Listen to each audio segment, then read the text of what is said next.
Hello, good evening, and welcome to the Caithness Amateur Dram Antiques Society tasting.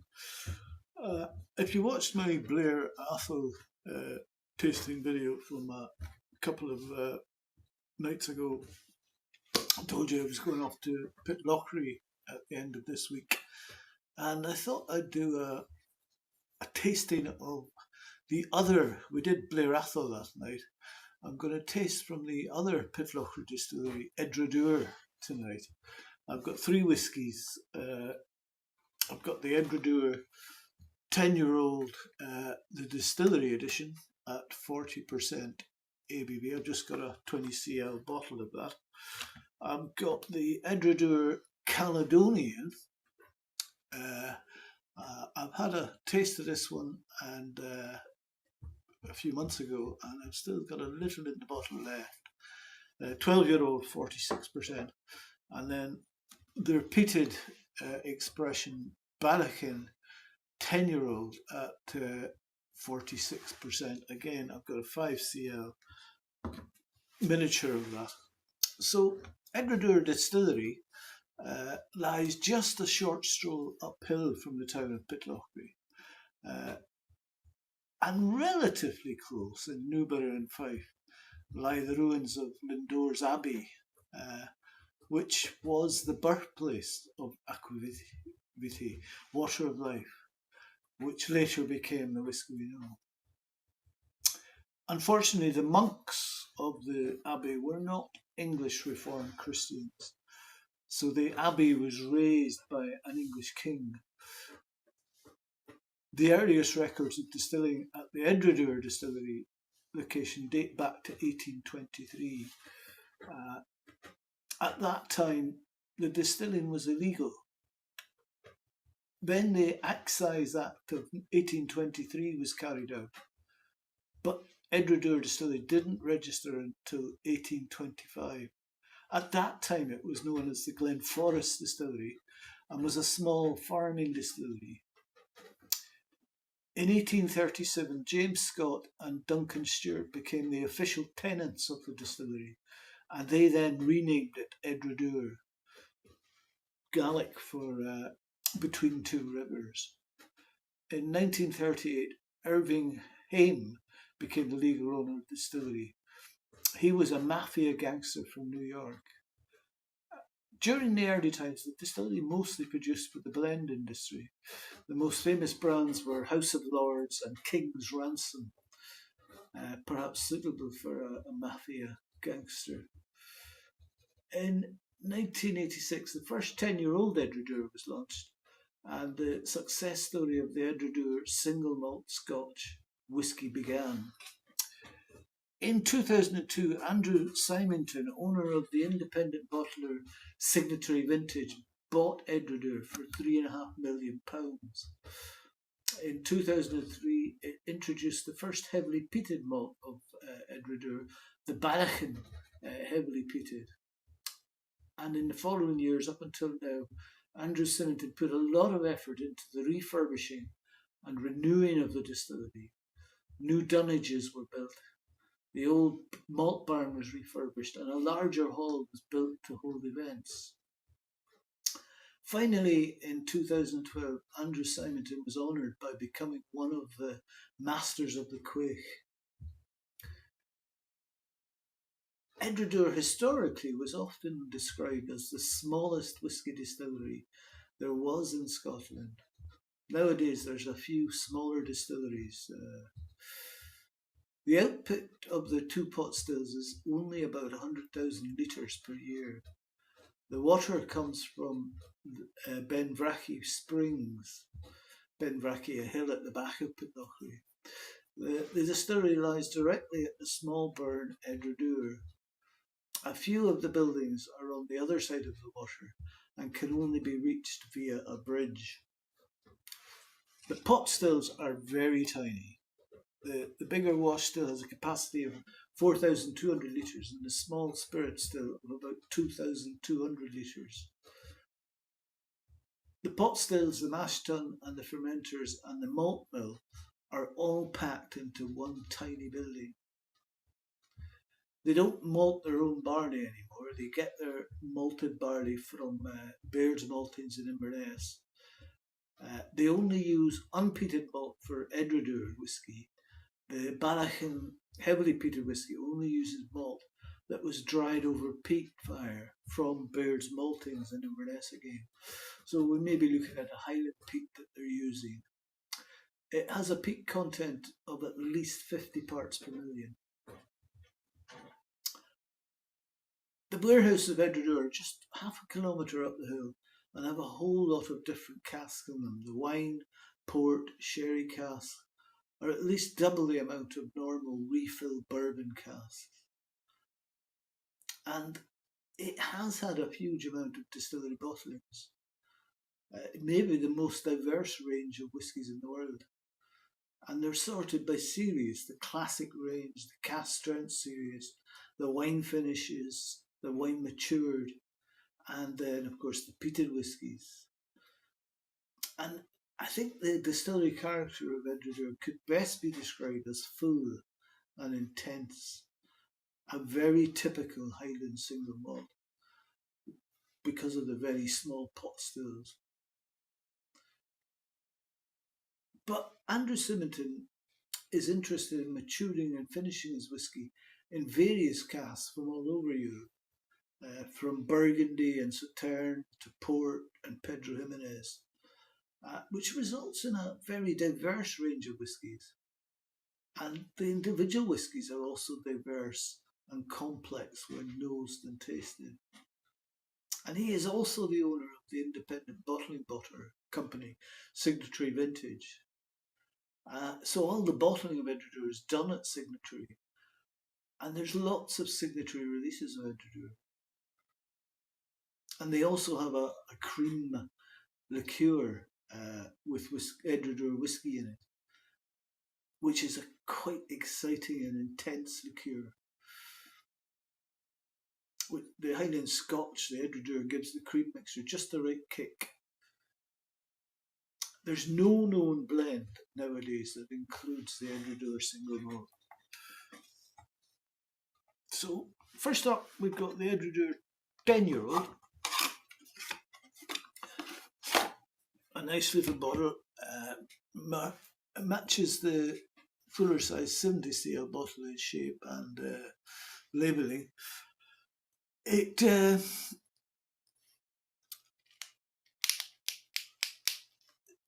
decade of aging was spent in a combination of Oloroso sherry and bourbon casks, with the casks used no more than 2 cycles. The box states natural colour, but there's no information on chill filtering, and at 40% you suspect it probably has been. So it is natural colour though. Some for me and my brother-in-law Jim when we go to Pitlochry at the end of the week.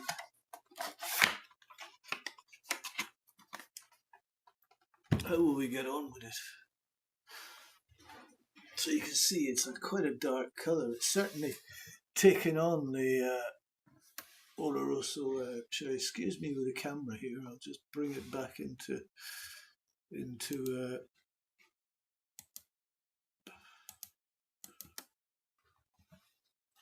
shape. There we are. Sorry about that. We are the Caithness Amateur Dram Antics Society. So, yeah, you can see the colour of this one is it's taken on the sherry cask quite well. And you get on the nose quite a piercing candy sweetness, and almost like a candle wax type smell. And then you get the richer flavours: orange peel, leather, toasted almonds and cloves. It's quite nutty. It's like an old leather chair. fruity leather, dried blueberries. There's a faint rubberiness, mushy strawberries, quite earthy,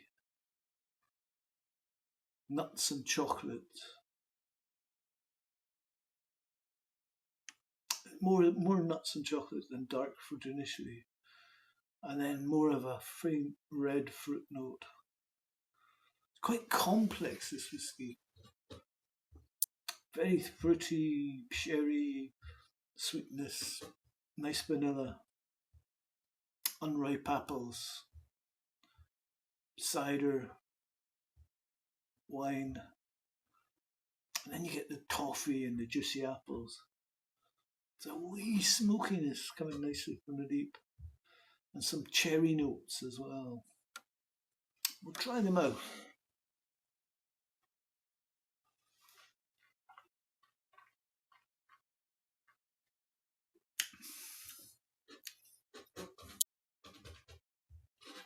And it has a medium thin mouthfeel. Walnuts, dark chocolate, red cherries, leatheriness, vegetative. There's a bit of funkiness, and the sherry is more obvious on the mouth than it is on the nose.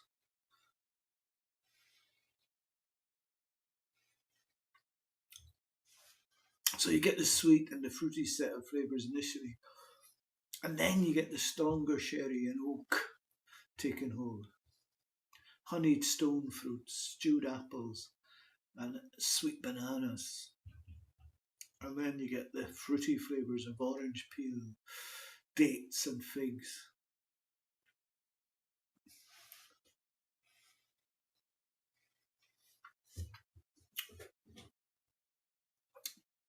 And the next few sips don't bring just figs, but fig rolls.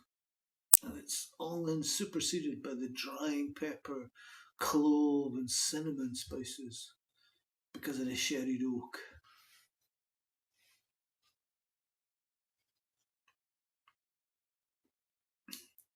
There's a cloying, seductive murkiness to this whiskey. Get a rumminess, barley, toasted almonds. It's a, initially a medium thin outflow, but the dram itself is quite thick. Lots of toffee and malt behind that first sherry expression. It's rather a rum-like dram. Something like thickness and nice dry notes, raisins, and a bit of caramel.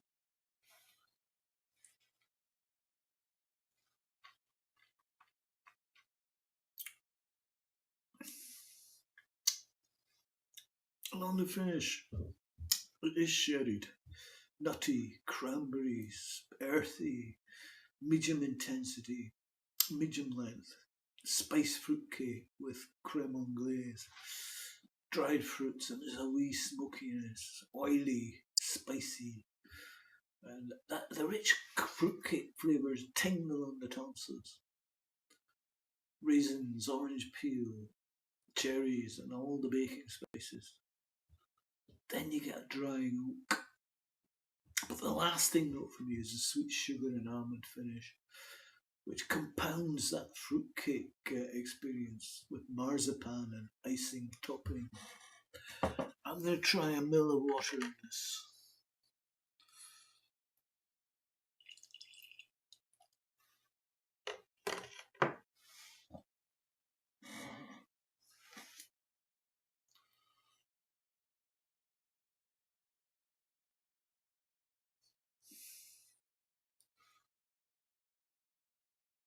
And it becomes a bit shyer with water.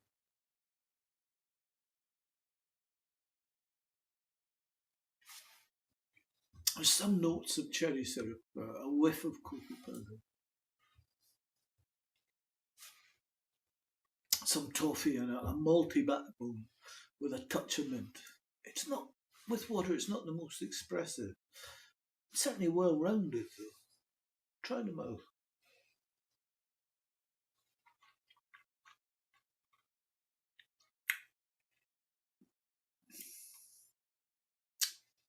and you get a fruity kick initially. It does mellow this dram. I'm not so sure about adding water to it though. You do get a whiff of almond oil with some hazelnuts.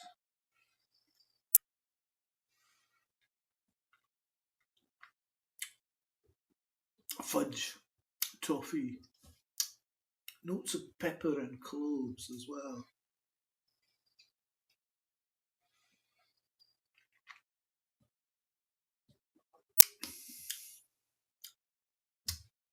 Melted butter and milk chocolate, burnt toast.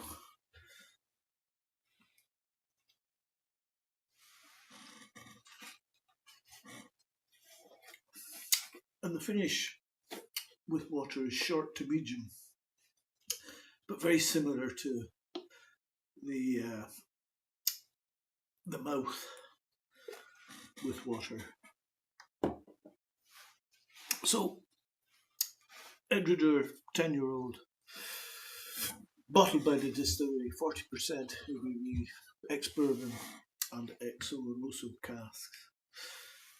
It's got a medium sort of body, I would say, and it was a bit closed at first. I think the 40% may have dampened the flavour profile. It's got a slightly funky, earthy note that's nice, not overpowering. It's a good dram for sure, but also a little bit forgettable. It's under the light and stingy character, there's evolving a bit of a mysterious and full dram. It's not in the best of balances, but it's an enjoyable malt whisky, certainly one worth trying. I'm going to cleanse my palate with a hoppy biscuit. This one's a citrus biscuit.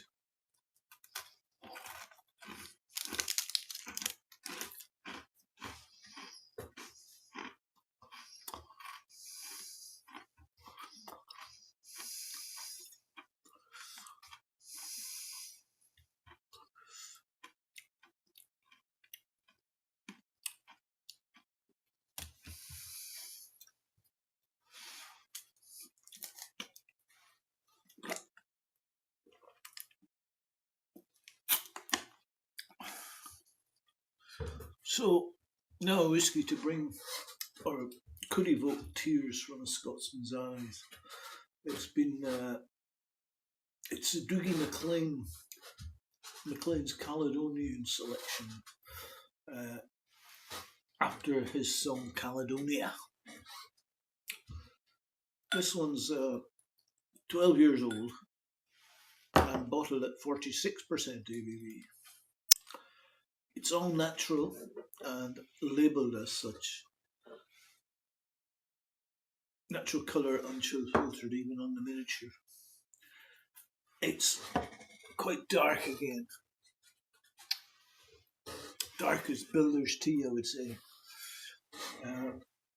So it was initially matured in ex-bourbon, then had an Oloroso finish for 4 to 5 years.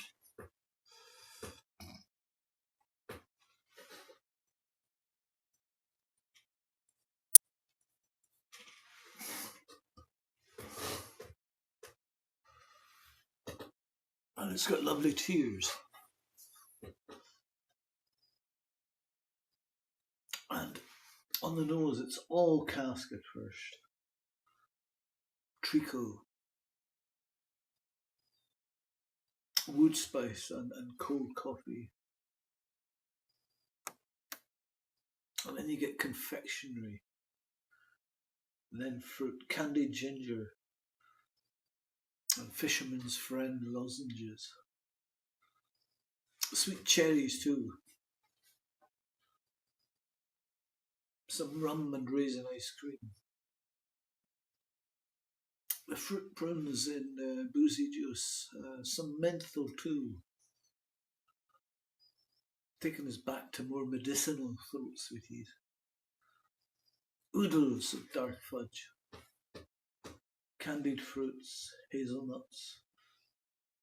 Charred oak along with a touch of orange zest.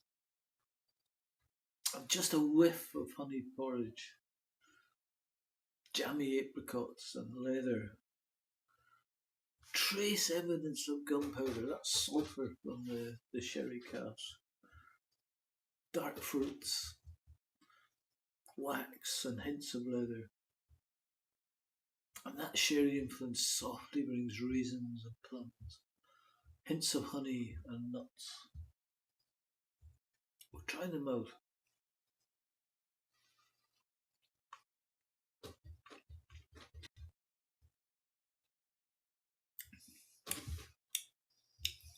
And you get the very sweet sherry notes initially, but then the crispy and bitter berry notes take over of orange peel and oak. It's quite full. The confectionery is almost gone on the palate. It's like being in a workshop with oil soap, leather chamois and metals. A dry ginger ale like warm. Lotus Biscoff biscuits.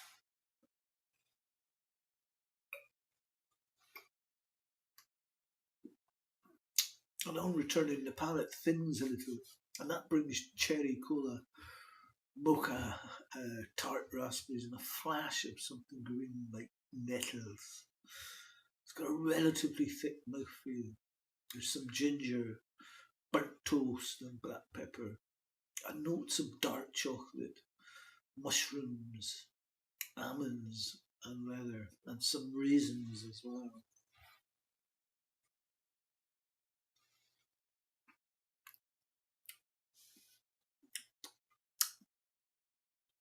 And it fades to leave a bitterness, stewed tea, and black olive brine before it dries to allspice. It's medium to long, slightly drying. Red fruits, blackberries, and oak spices.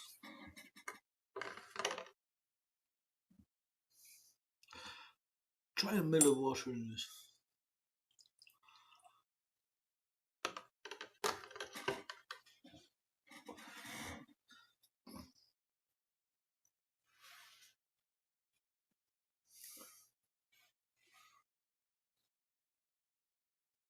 Water brings out a nice mix of salt and dark sweetness, salty caramel and dark fruits. Try them out.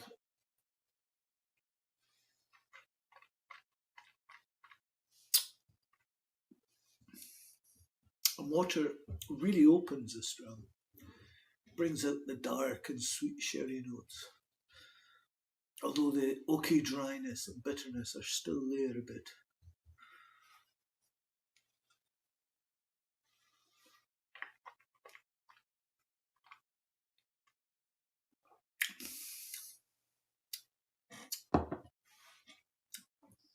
Bitter sherry and oak on the finish. Spices and dark chocolate. It's got a dry finish. Even when you add a few drops of water, the dryness stays. Had I tried this blind, I wouldn't have been surprised if you told me this was one of Billy Walker's creations over at Glenarchy. His use of dominant sherry cask and virgin oak is reminiscent of this Caledonia. It's a proper flavour bomb. I like it a lot.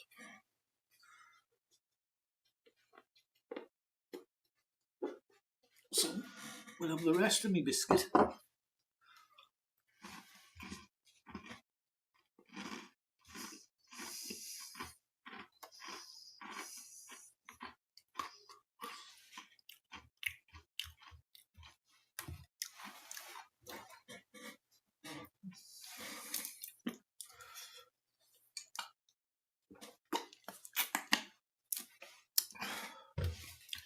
So moving on to the Peter, the Ballechin 10-year-old, 46%. So this is my little sample, nice label, bottle.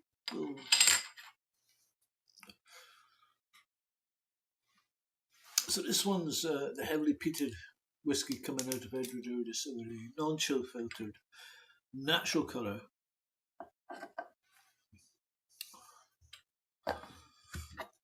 Peated to 50 parts per million. aged in ex-bourbon with a top dressing of ex-Oloroso sherry.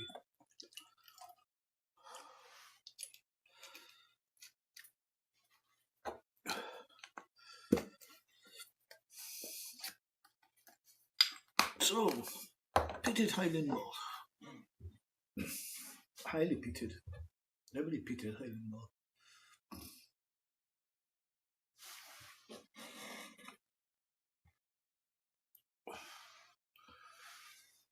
So yeah, it's got lovely tears. 46% ABV, all natural. And you get the warm embers.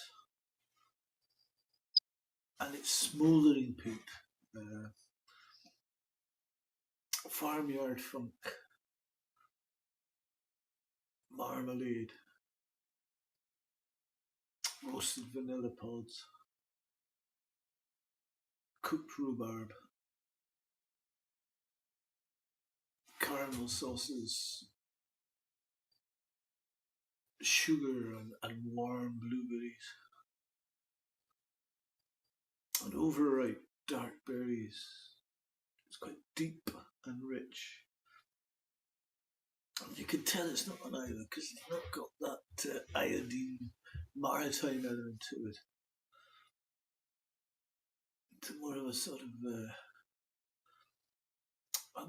of mossy type of smoke.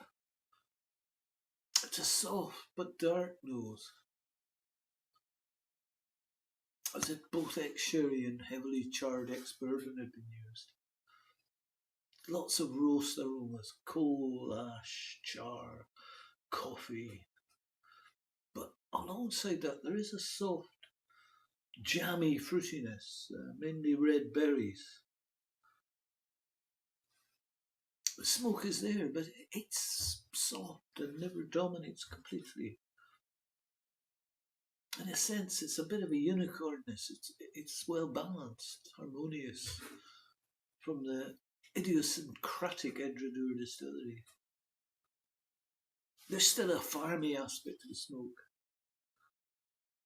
but overall it borders on the dreaded smooth.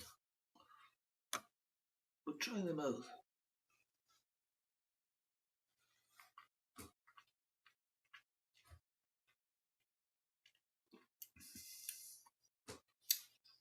And it's very soft and round, sweet and spicy. The smoke comes up big about halfway through, and the wild berries and red fruit jams waft along in the background. This is nice. It's super sippable and lusciously sweet. There's a residual bitterness in the background, acrid smoke, which prevents it from getting overly cloying.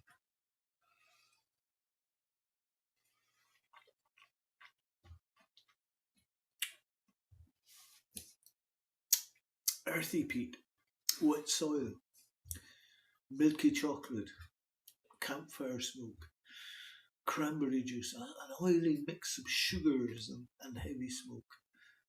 It's uncouth, it's unsubtle, but it's pleasingly single-minded.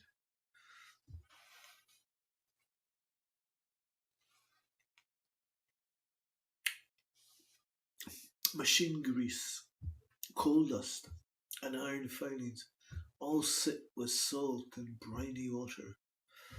And then you get white lime peels and grapefruit in the background, from highly sugary to a sourness which firms substantially throughout the development. And the acridity increases steadily.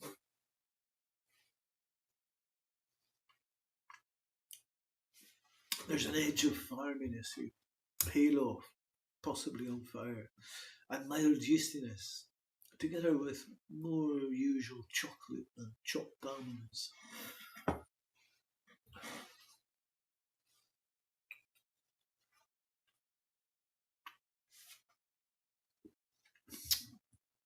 The finish is campfire, earthy, rich, vanilla, caramel, medium intensity, medium short blend.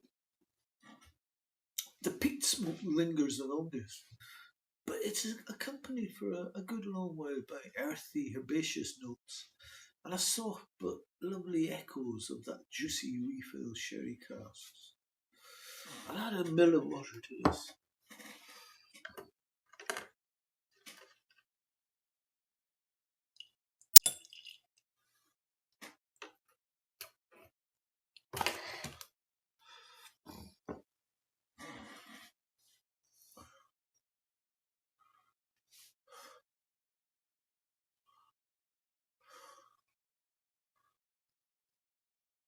Now, with the alcohol dialed back a bit, it seems a bit more accessible. You get more cherry and vanilla. It adds a vague maltiness with barley water, but it doesn't really enhance it elsewhere. In fact, I think it reduces the potencies of the aromas. It's 46% ABV for a reason. Try them out.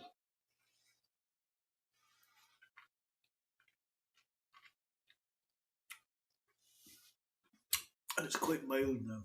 Sweeter, much sweeter. More sherry, smoke, and menthol stay dominant. You can't drown this one out. Grain develops, oak appears.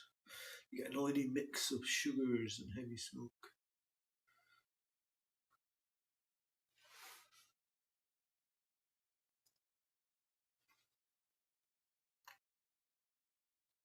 And at the finish, there's cinnamon. The peat smoke stays a bit shorter than it was without water.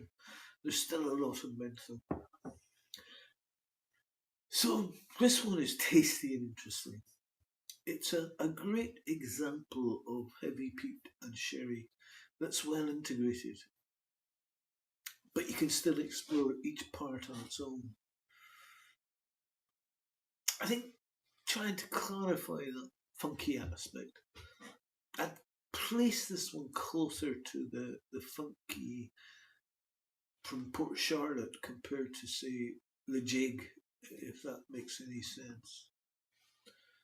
So Edradour, well, I found it to be a typical funky, farmy Highland whisky from Perthshire, filled with flavour. I don't think any of these whiskies would be suitable for a whisky novice.